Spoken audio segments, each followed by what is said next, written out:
Massive Washington wildfire, only 16% contained. Cooler temperatures and some rain may aid firefighters trying to control a massive complex of fires in north-central Washington that is now the largest wildfire in state history.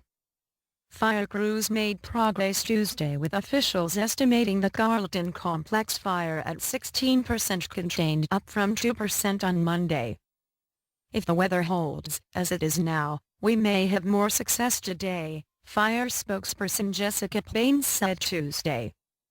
Winds were not expected to be a problem Tuesday evening. Forecasters said a stormy day Wednesday could bring heavy rain to western Washington and thunderstorms to eastern Washington, where lightning could spark new wildfires.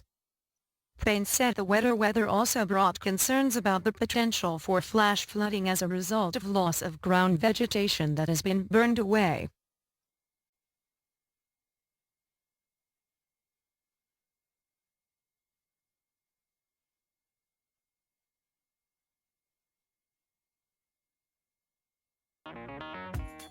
Thank you for watching.